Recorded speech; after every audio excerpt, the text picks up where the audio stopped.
Hai guys, kembali lagi bersama kami di channel Arafi. Bagaimana kabar kalian? Semoga baik-baik saja dan semoga kalian semua dijauhkan dari kata sakit teman-teman.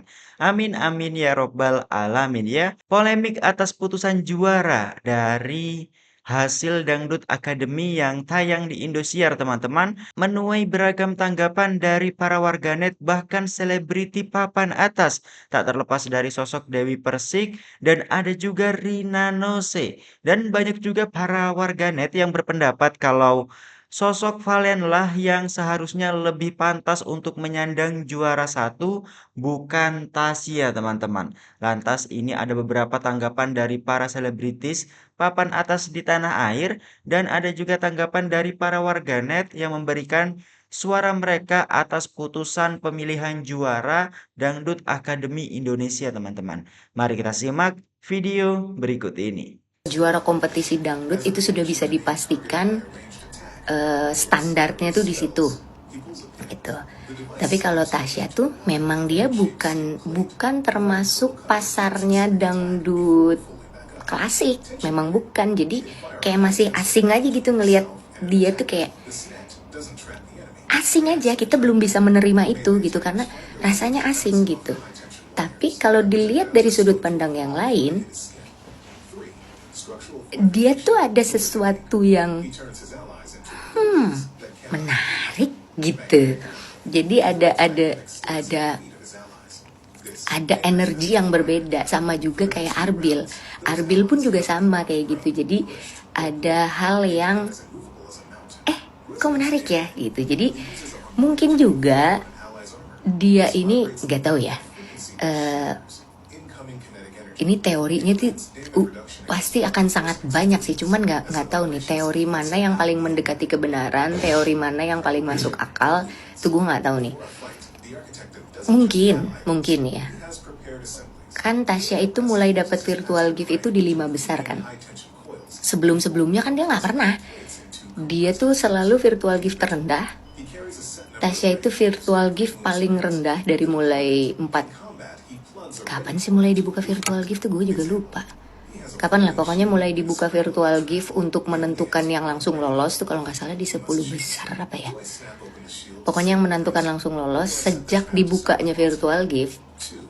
Si Tasya itu virtual giftnya selalu terendah. Dia paling tidak ada gimmick. Yang lain-lain tuh ada yang gimmicknya, entah itu asmara, entah itu gimmick membawa cerita dramatis dari keluarganya, entah itu April misalnya yang ada cerita backgroundnya tuh dia ada ngamen dulu dan dia mulai dikenal di Cirebon sampai akhirnya penggemarnya banyak. Jadi pada saat dia masuk ke Dangdut Academy itu tuh udah nggak kosong gitu karena si penggemar fanbase-nya dia tuh udah banyak. Jadi dia berangkat dengan kisah hidupnya yang untuk industri hiburan itu sangat menjual, sangat menarik untuk dibahas, untuk dijadikan perbincangan hangat gitu. Jadi orang tuh tertarik gitu dengan kisah hidupnya. Ada si Arbil misalnya sama Zahra kek misalnya, atau Valen sama Milen gitu. Valen sama Milen, Valen sama Mila, yang lain-lain lah pokoknya ada. Jadi kayak setiap segmen sesinya itu ada beberapa peserta yang dibahas sangat panjang karena memang menarik aja untuk dibahas gitu. Entah dari sisi kehidupannya, entah dari apa. Tapi Tasya ini dari awal tidak ada itu. Segmentasi dia tuh selalu pendek-pendek karena ya nggak ada hal yang menarik untuk dibahas dari hidupnya, misalnya karena nggak ada apa dia mau menjual cerita kesedihan juga nggak sedih-sedih amat gitu hidupnya. Mau ngebahas tentang prestasi dia yang begitu banyak, dia tuh nyanyi Korea bisa, ngedance bisa, nyanyi ini pialanya udah banyak, dia udah ikut berbagai macam ajang kompetisi di TV juga udah banyak gitu, pialanya juga banyak. Cuman kalau ngebahas hal gitu tuh ya kalau aku jadi jurinya ya aku pilih Valen. Kita bisa lihat kok yang menang, yang dari hasil penjurian yang keluar belum tentu yang juara satu yang terkenal. Iya. Itu juara. Gift tuh bikin kita stres jurinya, malah bikin kita itu mules. Bener loh, mendingan keputusan dari juri deh kalau gua suruh pilih. Ke virtual gift, aduh, kacau kayak kemarin. Apa nggak kita tanggung jawab sama Indosiar? Kita pulang, mereka udah pulang nyenyak tidur di rumah, kita masih suruh kumpul. Terus kenapa nggak ada yang keluar? Kena lagi, Ibu Mae, gue, Bunda Lesti, apa nggak kena? Juara yang tidak diakui oleh netizen yaitu adalah julukan untuk Tasya yang baru saja memenangkan Dangdut Akademi Indosiar Season 7 dengan penerima gift terbanyak daripada peserta lain. Tapi tunggu dulu, kita tidak boleh terlalu cepat berspekulasi karena kita harus menunggu apakah benar ada kecurangan dalam gift yang dia terima atau ini hanya konspirasi dari sebagian orang untuk menggagalkan kemenangan yang dia terima. Ora isin apa piye iki kelakuane juara siji sing pendukungi goib kabeh. Wong kate konser kemenangan ae nggawa piala, nenteng-nenteng piala, kate pamer apa piye. Sing delok konsermu lho mik saiki nduk, enggak isin ta. Engkok todus kana, bentak ningku konser Valen bi April. Banyak orang sih datang ningku konser Valen bi April. Ada tak sombong, enggak pendukung been bing. Bentak todus bing todus kok bing. GIF itu cuma strategi marketing dari Indosiar. Mereka tahu kalau orang Madura punya sifat tidak mau kalah. Jadi pihak Indosiar sengaja memberi GIF palsu ke Tasya agar pendukung Valen terpancing untuk memberikan GIF yang lebih banyak ke Valen. Secara logika, mana mungkin ada orang yang memberikan uang sampai 80 juta de Sultan secara cuma-cuma hanya untuk mencantumkan nama, tanpa membawa nama brand atau perusahaan yang mereka miliki. Itu sangat tidak masuk akal. GIF itu cuma strategi marketing dari Indosiar. Mereka tahu kalau orang Madura itu punya sifat tidak mau kalah. Jadi, pihak Indosiar sengaja memberikan GIF palsu ke Tasya agar pendukung Valen terpancing untuk memberikan GIF yang lebih banyak ke Valen. Secara logika, mana mungkin ada orang yang memberikan uang sampai 80 juta de Sultan secara cuma-cuma hanya untuk mencantumkan nama tanpa membawa nama brand atau perusahaan yang mereka miliki. Itu sangat tidak masuk akal, kata Afan ini. Sebaliknya, para pendukung Valen yang memberikan de Sultan hampir semuanya menyantumkan nama brand atau produk mereka masing-masing. Gunanya jelas, yaitu agar brand atau perusahaan mereka itu semakin dikenal banyak orang. Der Ibu Harsiwi Ahmad alias Ibu Siwi, Direktur Program dari Pertelevisian Indosiar, dan Bapak Imam Sujarwo, Direktur Utama dari Pertelevisian Indosiar, tolonglah diperbaiki sistem dari kompetisi DA7, terutama yang di bagian Grand Final. Masa iya penentuan juara dari DA7 Academy itu berdasarkan sistem virtual gift? Mana kemarin sistem virtual gift-nya itu kerasa janggal banget ya kan? Kami warga awam itu juga udah tahu ya kalau itu semuanya settingan. Kami warga se-TikTok jagat raya udah paham kalau itu semuanya sudah settingan dari pihak Indosiar. Nih ya, salah satu contohnya, masa ada nama Leonardo mau mengirimkan de Sultan yang harganya sekitar 60-70 juta, itu mau mengirimkan secara cuma-cuma tanpa embel-embel nama personal brandingnya dia, medsosnya dia, atau brand produk usahanya dia. Dia hanya memberikan nama Leonardo begitu saja untuk Tasya Tangerang Selatan. Itu kan hal yang bodoh. Ini menurut aku nih ya. Nih, dengerin. Tasya itu termasuk peserta yang tidak diperhitungkan di Indosiar. Menurut aku, Indosiar tuh awalnya tidak memperhitungkan kehebatan Tasya dengan pendukungnya. Kenapa? Ya, sebenarnya Indosiar itu awal-awalnya itu mempertahankan Tasya, yang mempertahankan aja gitu. Ini menurut aku. Kalian pernah lihat gak? Tasya itu termasuk peserta yang gift-nya paling rendah. Kita sepakat sesuai temanya, tidak lagi mengangkat juara 1 dan juara 2 karena emang udah benar, udah ketuk palu. Kita bahas virtual gift-nya. Jadi Bang, mengikuti yang lagi trending viral, saya itu sampai nggak percaya, akhirnya ngecek sendiri itu Bang. Nama-nama pengirim de Sultannya dari Tasya itu memang benar-benar berada di kolom Google dengan pencarian 45 nama bayi laki-laki yang bermakna gagah dengan 2 unsur kata. Dari 1 sampai sekian itu runtut loh Bang. Runtut itu. Kalau abang nggak percaya silakan aja cek Bang. Silakan cek. Kata kuncinya apa kata kuncinya? Nama 45 nama bayi laki-laki bermakna gagah dengan 2 kata kaitan. Real itu Bang. Dari 1 sampai sekian itu nama-nama di sultannya. Terus saya sudah pernah dari semalam saya itu masuk ke komentarnya room-room orang, malah dibilang itu urusan Anda lah katanya, karena mereka belum mencoba mencari. Lah ada juga yang membalas komentar begini, itu memang sengaja sultan-sultannya Tasa. Arya Kurama Baskara Arjuna Perwira. Iya Bang, real Bang. Dari Google Bang. Ini kalau ndak bot namanya apa lagi? Kasus Indosiar dan Tasya DA7 memicu polemik panas di ruang publik. Dugaan ketidakadilan penilaian membuat nama Tasya terseret, sementara Indosiar dituding abai terhadap transparansi kompetisi. Alih-alih meredam, sikap bungkam justru memperbesar kecurigaan publik bahwa ada permainan di balik layar. Tadi itu nurnya Lesti Kejora itu ada di si April. Valen itu titisannya Roma Irama, Haji Roma Irama. Nurnya Haji Roma Irama itu ada di si Valen.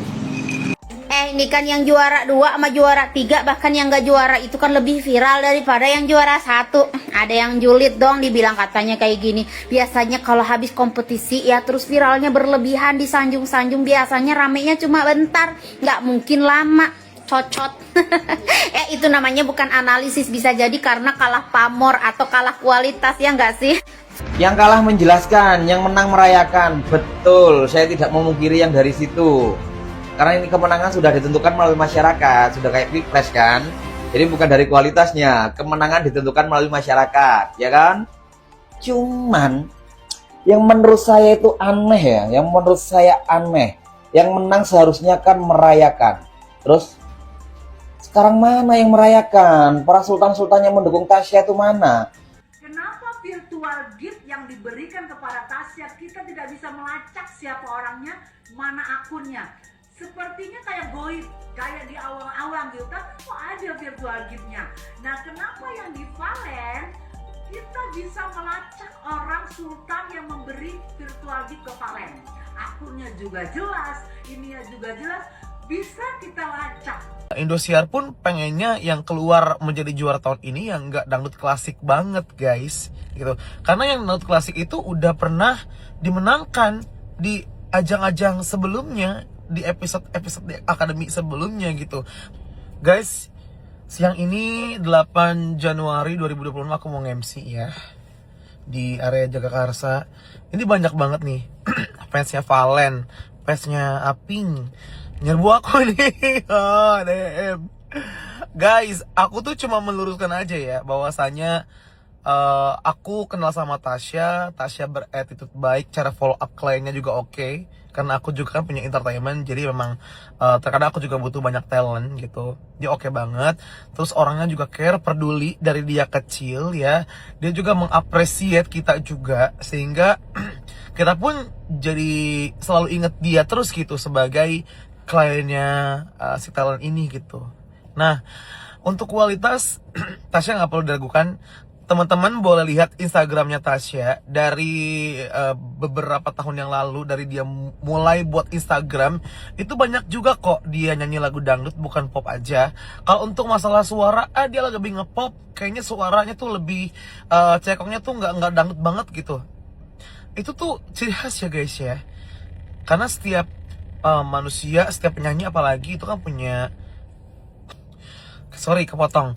Iya, setiap penyanyi itu punya tone suaranya masing-masing dan punya stylenya masing-masing gitu. Seperti kita lihat Rido Roma ya, dia juga pop dude, tapi dia ya tetap bagus gitu kan. Terus yang kedua, kalau kita lihat yang dulu lagi kayak Ikke Nurjana, Eri Susah itu punya ciri khasnya masing-masing gitu. Jadi ya kenapa sih harus kayak yang disalahkan? Dan mungkin Indosiar pun pengennya yang keluar menjadi juara tahun ini yang nggak dangdut klasik banget guys, gitu. Karena yang dangdut klasik itu udah pernah dimenangkan di ajang-ajang sebelumnya, di episode-episode di akademi sebelumnya gitu. Makanya mungkin tahun ini Indosiar juga pengen mengeluarkan satu penyanyi yang berbeda dari beberapa penyanyi-penyanyi yang lainnya yang dimenangkan seperti itu.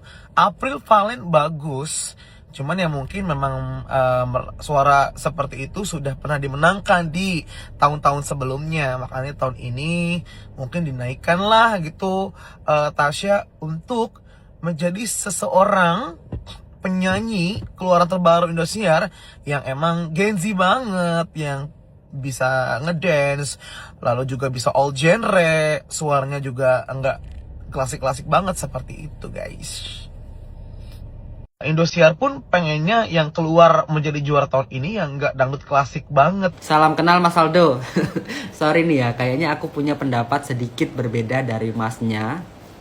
Indosiar sengaja memenangkan Tasya, itu yang aku tangkap, karena dia punya ciri khas yang berbeda dari peserta yang lainnya, nggak klasik. Karena klasik-klasik itu sudah pernah beberapa tahun belakangan klasik terus juara satu. Indosiar itu bisnis ya, jadi tujuan mereka adalah cuan. Nah, mereka berusaha untuk meningkatkan traffic, meningkatkan share, meningkatkan rating gitu. Karena dengan begitu iklan akan semakin banyak masuk ke mereka, sehingga cuan-cuan pundi-pundi itu juga semakin banyak mengalir kepada mereka. Tasya itu bagus, bahkan dia itu hampir tidak ada hatersnya loh dulu. Sampai dari awal tampil sampai 6 besar kalau nggak salah, dia berusaha untuk menunjukkan bahwa dia bagus, kualitasnya dia, tapi tidak ada dukungan ya. Hampir tidak ada haters, dukungan juga sangat sedikit. Artinya apa? Dari dulu sebenarnya Tasya itu tidak dapat spotlight, tidak dilirik sama orang. Ya udah tampil aja yang bagus tapi tidak mencuri perhatian. Jadi hemat saya, kalau memang Indosiar merencanakan Tasya menjadi juara satu karena dia punya ciri khas, itu sangat beresiko karena memenangkan orang yang tidak dapat spotlight, tidak mencuri perhatian banyak orang, itu mungkin tidak menguntungkan juga buat mereka. Terus kenapa Tasya bisa menang? Kalau menurutku Indosiar terjebak sendiri dalam permainannya. Jadi mereka juga tidak menyangka kalau di akhir-akhir acara sebelum final itu banyak dukungan masuk kepada Tasya.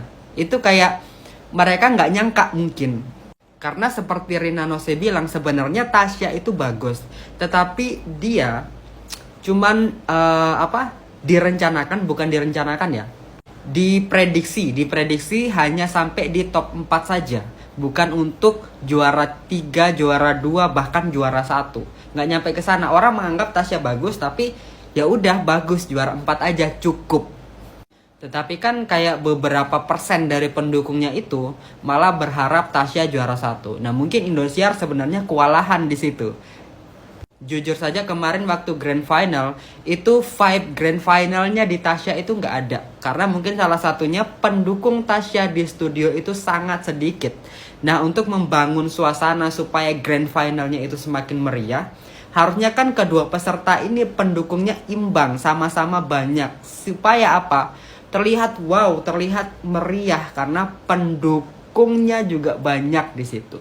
Setelah ini apakah Tasya masih dipakai sama Indosiar? Dipakai. Karena dia juara 1 ya. Sering banget Indosiar ada program, ada acara terus dijajarin itu semua juara 1, mulai dari Lesti sampai DA6, bahkan ini sudah DA7, nanti pasti dikasih masuk lagi juara 1 DA7. Jadi pasti akan ada tuh tampil semua juara dari juara 1 sampai juara 7 dan Tasya pasti masuk di situ. Tapi apakah Tasya akan bersinar di Indosiar seperti Lesti, Selvi, Rara, dan yang lain-lainnya itu? Ya tergantung rezekinya dia. Karena dia pendukungnya sedikit ya. Jadi orang-orang coba perhatikan orang-orang yang diundang kembali, dipakai kembali sama pihak Indosiar, yang akan sering dipakai adalah orang-orang yang kira-kira mendatangkan traffic yang banyak juga buat Indosiar. Kalau kayak nggak rame orang ini diundang terus nggak rame, itu nggak akan dipakai juga sama Indosiar. Karena kan anak-anak Indosiar banyak gitu. Jadi Indosiar memberikan kesempatan kepada mereka-mereka yang kira-kira kalau diundang itu ratingnya mereka akan bagus. Lalu dengan sedikitnya fans, bagaimana caranya dia meningkatkan rating Indosiar? Kan begitu. Maaf nih ya, itu penilaianku. Ini dari kacamata bisnis aja. Kalau orang bisnis ya gitu, kalau nggak nguntungin ngapain? Mungkin gitu. Jadi juara, Tasya dibilang raih virtual gift goib. Juara Dangdut Academy 7. Tasya Tangerang Selatan Banten. Jadi guys, setelah melalui 3 malam Grand Final, semalam di konser kemenangan, Tasya dari Tangerang Selatan berhasil keluar sebagai juara, unggul dari Valen Pamekasan yang harus rela menjadi juara kedua. Raihan virtual gift-nya pun tidak main-main guys. Tasya berhasil mendapat 406.360.300 koin, unggul sebanyak 46.500.000-an koin dari Valen yang hanya meraih 359.843.700 koin. Tapi guys, kemenangan Tasya menimbulkan banyak julitan netizen. Banyak yang merasa bahwa virtual gift yang diterima tuh nggak jelas siapa pengirimnya atau disebut sebagai virtual gift goib. Selain itu, virtual gift Tasya banyak sekali desultan yang masuk dan mengatasnamakan pribadi, bukan owner atau brand produk seperti yang diterima Valen. Kalau menurut gua ya, ini emang udah rezekinya Tasya. Mau gimana pun caranya, emang ini anak udah ditakdirkan sebagai juara. Tinggal bagaimana Tasya menjaga kualitasnya sebagai pemenang seperti senior-seniornya. Wah, kalian nyangka nggak guys? Kalau Tasya Tangerang Selatan yang awalnya sering diprediksi bakalan tersenggol, malah melaju makin berkembang hingga jadi juara. Mulai dari suaranya yang dianggap kurang dangdut, dan juga virtual gift-nya yang selalu berada di posisi bottom. Gimana guys menurut kalian? Coba komen. Nah, itu ya guys ya. Bagaimana nih tanggapan kalian setelah mendengar beberapa pernyataan-pernyataan dari para warganet dan sosok Rinano serta Dewi Persik juga yang tak terlepas memberikan tanggapannya terkait dengan hasil voting atau mungkin pemberian suara dalam pemilihan nominasi juara 1 dan 2 The Academy Indonesia, teman-teman. Nah, ini tentu saja menuai beragam reaksi dan pendapat dari para warganet, terutama banyak para warganet yang menyoroti di balik keanehan hasil voting atau suara yang diterima oleh si Tasya ini, teman-teman. Dengan banyaknya suara tersebut, namun yang memberikan suara tidak menyantumkan brandingnya, tidak mencantumkan brandnya, dan tidak mencantumkan apapun supaya bisa lebih terkenal begitu. Hanya seorang pribadi saja menyumbangkan uang yang katanya sampai 60 bahkan 70 juta rupiah, teman-teman, hanya untuk memenangkan si Tasya. Nah, disinilah para warganet yang merasa curiga atas dan menuduh kalau voting tersebut merupakan voting palsu, teman-teman. Lantas bagaimana nih pendapat kalian setelah melihat beberapa pernyataan tersebut? Tulis pendapat kalian di kolom komentar dan nantikan updatean video kami selanjutnya, teman-teman. Wassalamualaikum warahmatullahi wabarakatuh.